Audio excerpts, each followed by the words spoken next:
The only person on this stage is a convicted felon is the man I'm looking at right now. Locked in a neck-and-neck race for the White House, Donald Trump and Joe Biden take the stage in the first presidential debate of 2024. He has not done a good job. He's done a poor job, and inflation's killing our country.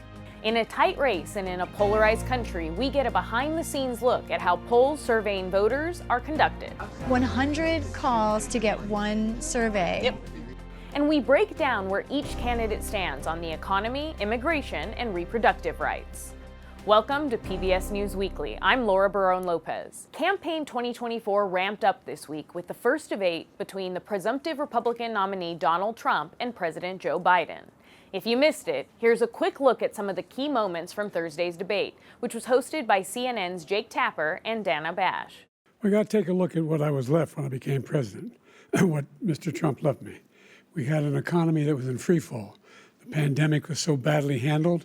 Many people were dying. All he said was, it's not that serious. Just inject a little bleach into your arm. You'll be all right. The economy collapsed. We got hit with COVID, and when we did, we spent the money necessary so we wouldn't end up in a Great Depression, the likes of which we had in 1929. By the time we finished, so we did a great job. We got a lot of credit for the economy, a lot of credit for the military, and no wars, and so many other things. Everything was rocking good. As far as Afghanistan is concerned, I was getting out of Afghanistan, but we were getting out with dignity, with strength, with power. He got out. It was the most embarrassing day in the history of our country's life. The Supreme Court just approved the abortion bill, and I agree with their decision to have done that, and I will not block it. But I believe in the exceptions for rape, incest, and the life of the mother. I think it's very important. The idea that the politicians, that the founders wanted the politicians to be the ones making decisions about women's health is ridiculous. And if I'm elected, I'm going to restore Roe v. Wade.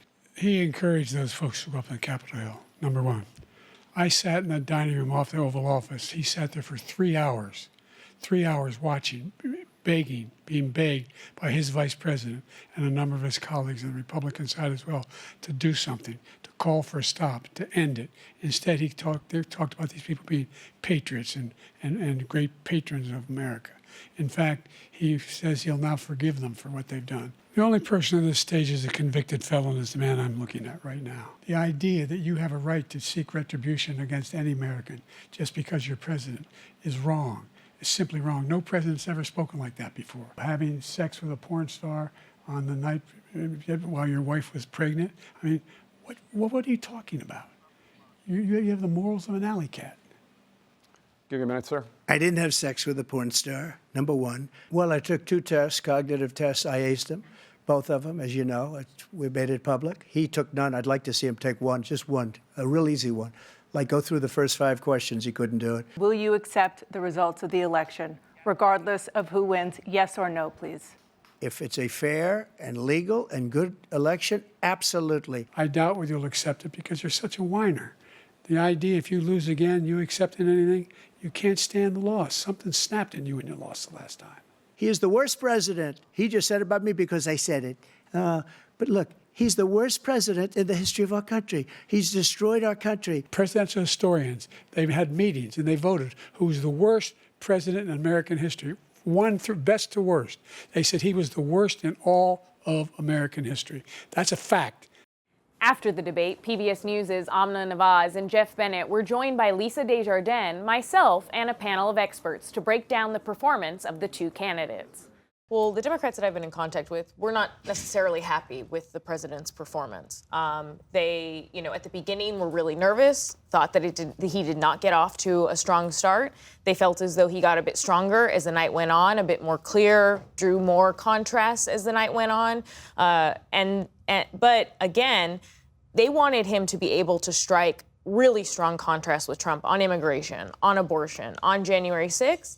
And a lot of the folks I talked to don't feel as though he necessarily did that in a way that is going to reach the voters, either whether it's motivating his base or also reach those independent moderate voters. The campaign, on the other hand, a campaign source was texting me saying that their internal polling, this is, of course, campaign polling, but their live internal polling, the dials as they were listening to voters as the debate was going on, they said that internal polling showed that when Trump personally attacked Biden, called him the worst president, or when Trump tried to talk about the suckers and losers comments, which he made regarding veterans, which his chief of staff, John Kelly, said that he said, that when Trump tried to talk about that voters didn't like Trump's responses on those things, that they weren't happy with that at all. And that they also were not, voters turned against Trump when they heard him talking about January 6th and the exchange between Biden and Trump on January 6th. And when President Biden called Trump a convicted felon, that also seemed to register poorly for Trump with those voters. And Lisa, we know you've been covering the Trump campaign. Obviously, it's the job of every campaign and surrogate to spin this in the best possible light for the candidate at the end of the debate.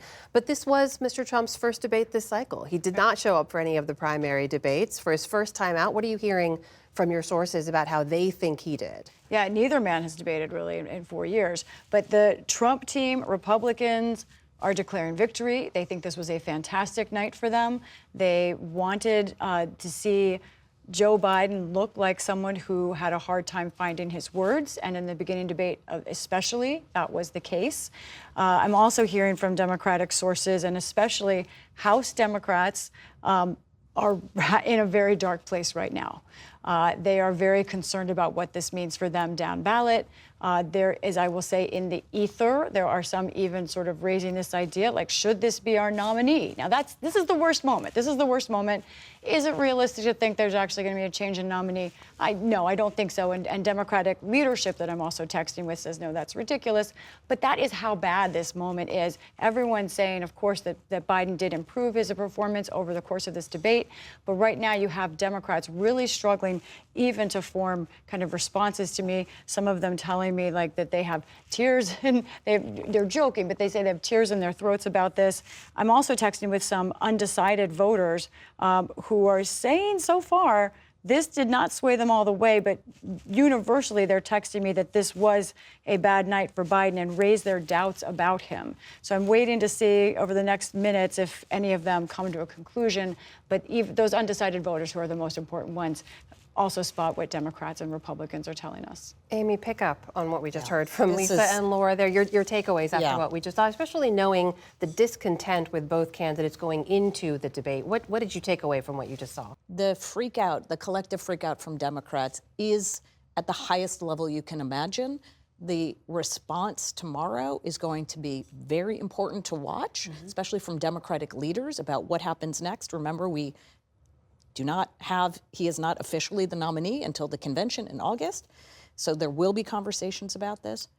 But I think this is the problem for Biden. It's not that where the double haters or the undecided voters go. It's that the base itself, the donors, the folks who are down ballot, as Lisa pointed out, those are the ones who now are depressed and anxious. And that is not helpful for you this close to an election. Polls during an election season offer a snapshot of how Americans feel about a certain topic or candidate at a given moment. Lisa went behind the scenes with our partners at Marist College for a look at how the PBS News NPR Marist poll comes together. Inside the offices of the Marist Institute for Public Opinion. My name is Jacob. I'm a student calling from Marist College. There's a buzz in the room. Over several hours and days, nearly 24 student workers make hundreds of phone calls and send thousands of text messages. We're talking to people in your community. Overseeing it all, it's a neat process. Lee Maringoff, the director of the Institute, and Barbara Cavallo, the director of the Marist poll. They are the ones that are talking one-on-one with Americans. Talking about issues or, in many, many, many cases, Hey, is there a better time I could call you back? not talking at all. No worries. Have a great rest of your day. How would you describe the ratio of calls you get all the way through to dials you have to make to get that one good call? Yeah, on a normal night, it's about 100 to 1. 100 calls to get one survey. Yep. But on this night, a volunteer. We are talking to people in your community. As I hopped on the phone to experience the rejection firsthand. That's the end, I think. He hung up. Start by being engaged and enthusiastic. Me and my fellow callers all were trained for this, How about we try a few questions and see how it goes? both online The survey should take about 12 minutes. and in person. Training required before any calls are made. Every step of the Marist poll is carefully considered. Now's the time for that. I think that it's going to be hot. Starting about 2 weeks before, with our team at NewsHour, where we discuss, sometimes disagree politely, The lead up to that. I know it's a nightmare. and decide what issues we'd like to raise. How Satisfied are you how with? satisfied are you with the two candidates for president? Then pollsters at Marist, with decades of experience, finesse the language and order of the questions. Make sure that the question is understandable, no matter, who the person is that may be answering it. Once that wording is set, How satisfied are you with the two major party candidates for president? all the callers, including me, ask the exact same questions the exact same way. The reason why everyone is saying the same thing is to not introduce any bias into the survey. And so that Every is single word the every same, single every word single time. the same, every single time, no inflection on any word. Breaking up the repetition on the phones, a prize wheel spins in the back of the room, signaling a streak of completed calls. You may be getting the point here. In-person calls are not easy and are labor-intensive. To get a nationally representative and random survey of respondents, the poll relies on companies that aggregate all the telephone numbers in the country. As technology has evolved, so has the way Marist does this. Over time, landline calls grew to include cell phones, and now there are text messages and online responses too. We just couldn't do telephone surveys because people aren't necessarily going to be responding that way. Because we want to use the method that's going to give everybody a known or equal chance of getting into the survey. This is the data. As the surveys are underway, the results are being carefully monitored by Stephanie Calvano, the Director of Data Science. I am running prelim data. I'm looking at all the frequencies. To the untrained eye, including mine, it might look like endless columns and rows of numbers. But each of these are codes that are the responses to questions. What do you see when you look at this data? Do you instantly translate it? I can, yes. What do you think the most interesting thing is from these results? the raw data also need context, what pollsters call weighting, mathematical adjustments to make sure the final numbers actually reflect the larger population. For instance, if one survey happens to get 60% of its responses from women, when we know the U.S. population is actually just over 50% women, Marist would increase the weight of answers from the men who responded. The goal of having a representative cross-section of the America in this case is where you want to be. If you want to think of it as a soup recipe, well, what are the ingredients and how much of each ingredient do we want in it? Well, that we can find out by literally checking with the census numbers. As the methods and the science have grown more complicated, polling itself has grown more prominent, The sitting president has moved into the lead, becoming a staple of cable news campaign coverage of who's up and who's down. Should Trump be worried by those numbers? Biden's unprecedented inflation, Shaping the candidates' messages, convicted criminal who's only out for himself. Polls, including yours, are used as qualifications for debates. What do you think about that? That's bad. We think it's a horrible use of public polls. Why? Polls have a scientific basis to them, but that doesn't mean there's not a range in the numbers. A little polling glossary here. He means the margin of error, the range above and below the poll result that represents where mathematically the true feelings of the entire country or larger group could be. So far, the polls have been right once. Margins of error, as well as some high-profile differences between polls and election results, You know, the polls are all rigged. have helped some candidates fuel public doubts in polling at large. Polls are definitely better for some things than others. Courtney Kennedy is the vice president of methods and innovation at the Pew Research Center. She says it all comes down to how you use polls. Can we use polling to predict the winner in a very competitive election? The answer is no. I love polling, but it's just not a precise enough tool to do that. Polling is absolutely up to that task of giving us a high-level read of how the public feels about a major issue of the day. And not all polls are created equal. which is confusing. So how should people figure out if a poll is, in a word, good? Track record and transparency. Is this a polling organization that you've heard of that has a track record of doing high quality, nonpartisan polls or not? Polls that are willing to disclose more detail about how they do their work, they tend to be more accurate. Where does Marist fit in all that? Their track record is one of trying really hard to be nonpartisan and doing rigorous polling. Despite the science and the work to be more transparent, how much do you trust public opinion polls? Polls themselves have an approval problem. Trust us, we asked. During this PBS News NPR Marist poll, 6 in 10 Americans told us they have little to no trust in public opinion polls. Why do you think people should trust polls? I don't know that it's about trust and it's about faith. It should really be about science. Regardless of what they said, or whether the trust in polling is irrevocably gone, all those respondents still answered the call. We're getting close to the end here. For the PBS NewsHour, I'm Lisa Desjardins on the phones at Marist College in Poughkeepsie, New York. Before any election, it's important to understand the candidates' positions on key issues. If you need to brush up on where Trump and Biden stand on the economy, immigration, and reproductive rights, digital producer Casey Kuhn, with the help of some familiar faces here at PBS News, has you covered. If Joe Biden or Donald Trump want to win the White House this year, there's one issue they'll have to overcome: how unhappy Americans are with the economy.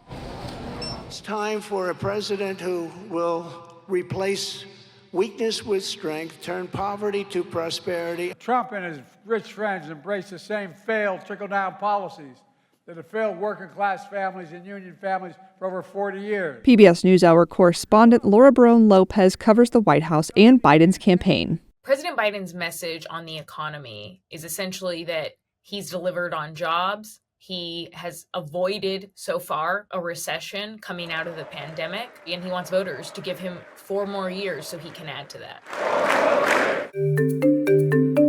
You've often heard the president promise that he will not increase taxes on households that earn less than $400,000. He's proposed a 25% billionaire tax, and that's on people whose assets have a total value of more than $100 million.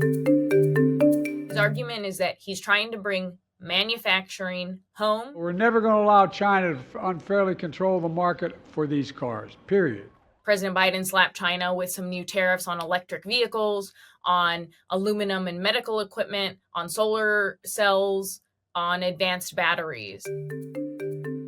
President Biden has committed to spending some $1.6 trillion to try to green the economy. He's also tried to make it easier for people to get jobs in the renewable energy space. That's a huge part of his first term, and it's something that he is warning could be undone by Donald Trump if Donald Trump were to win in November. PBS NewsHour correspondent Lisa Desjardins has covered Trump since 2016. He believes that if you cut taxes on everyone, but in particularly on the wealthy and on corporations, that flows down.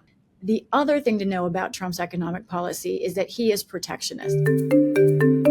What's fascinating is that Trump, just on his own, has really changed the narrative on tariffs themselves. If China or some other country is behaving badly, we have things called tariffs that are so severe. He is considering a 10% tariff on every import that would come into the United States. Former President Trump's 2017 tax bill, those tax cuts were tax cuts for most every American who paid taxes, all income levels, and for corporations. They were sweeping. He wants to extend all of them. Not only is he in favor of more fossil fuel drilling, Drill, baby, drill, right away. he is going a step farther. He is someone who is trying to block emerging and renewable fuels. For many voters, immigration is the top issue in the 2024 election. First thing we're going to do is we're going to close that border tight as a drum, and we're going to let people come in, but only legally. While we fight for comprehensive immigration reform, he calls immigrants rapists and murderers. Biden and Trump have different ideas for how the country should handle issues like border security, deportations, and asylum seekers. President Biden's approach has been a bit of a balancing act on immigration. He actually kept in place a lot of the executive actions that President Trump had in place, namely Title 42. Title 42 was a deportation policy instituted during the pandemic by President Trump, and it essentially allowed Customs and Border Protection to immediately expel migrants encountered at the border, even if they were trying to seek asylum. President Biden kept it in place for a long time, essentially until the courts said that he couldn't anymore.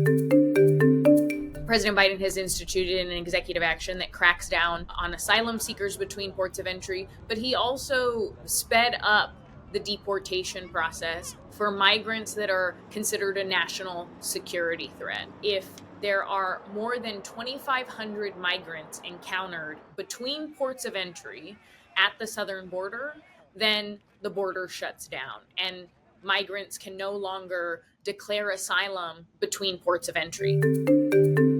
On one hand, President Biden has tried to appear really tough on the border. And on the other hand, he has tried to say that he still wants to make the process more humane. We must face the simple truth. To protect America as a land that welcomes immigrants, we must first secure the border and secure it now. President Biden has been essentially arguing he's willing to negotiate with Republicans, but if they don't want to negotiate with him, then he's going to take some executive action, and we've seen that he's been doing that. President Trump attempted to use this exact same authority. He began his first run for president with vitriol about migrants, but now he's saying things like he doesn't believe migrants are civilians and that he believes that perhaps the U.S. military should be used against migrants entering this country between border points. That is something unprecedented. Former President Trump is again doubling down on this idea that he would want mass sweeping deportations in this country. On day one, we will begin the largest deportation effort in the history of our country. And he wants local law enforcement to do it. And he has also said he wants the National Guard to help.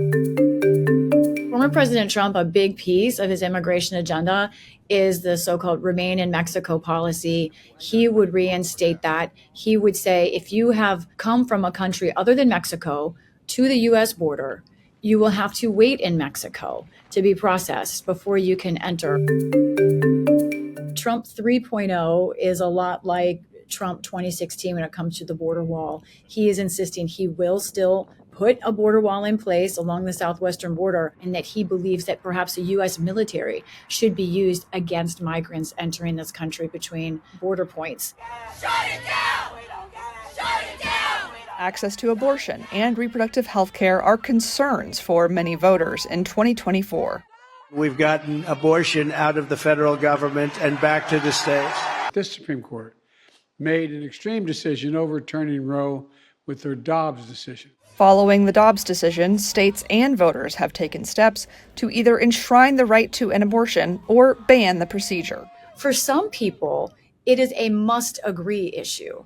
And that's why it remains so incredibly important this year. He is the president who overturned Roe v. Wade.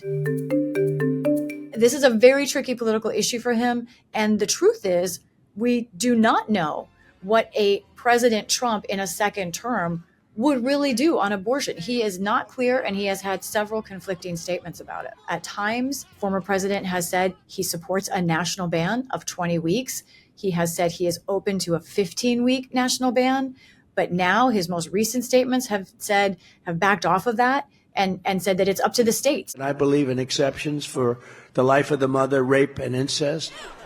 He also said that each person should essentially follow their heart, follow their religion and faith on this issue. Former President Trump is navigating a very difficult area for Republicans here when it comes to reproductive rights. Their positions are very strongly held by conservatives, especially evangelical conservatives, but they're out of line in large part with the majority of the country. Former President Trump has said that he supports access to IVF. He has tried to make that even part of a Republican philosophy of life and allowing for what he calls the miracle of life. Biden's campaign really wants to drive as much voter turnout around abortion as possible. President Biden and Vice President Kamala Harris have been hammering not just in official White House events, but also on the campaign trail, this concern and the point that some Republican lawmakers in states across the country are trying to push beyond just restricting abortion access. This is a fight for freedom. The fundamental freedom of a woman to make decisions about her own body and not having her government tell her what to do. He is able to use Vice President Kamala Harris and other Democratic surrogates to talk about abortion in a way that he may personally not feel as comfortable talking about given his Catholic faith. The Biden administration has taken steps to expand access to abortion, specifically medication abortion, making it more widely available at retail pharmacies, through mail. He has been opposed or not personally supportive of the constitutional right to abortion for a long period of time. But he changed as the Democratic Party changed. And now President Joe Biden very much supports the constitutional right to abortion. I believe Roe v. Wade was the correct decision. If President Biden wins re-election, he is telling the public that he would try to codify Roe v. Wade. So essentially codifying a constitutional right to an abortion prior to fetal viability. And that is something that would be incredibly difficult for him to actually see passed into law because of the fact that it would require strong Democratic majorities in both the House and the Senate. How abortion access and reproductive health care affect the political landscape may be one deciding factor on who is elected America's next president come November. For PBS News, I'm Casey Kuhn. That's it for this week's episode of PBS News Weekly. Thanks so much for watching.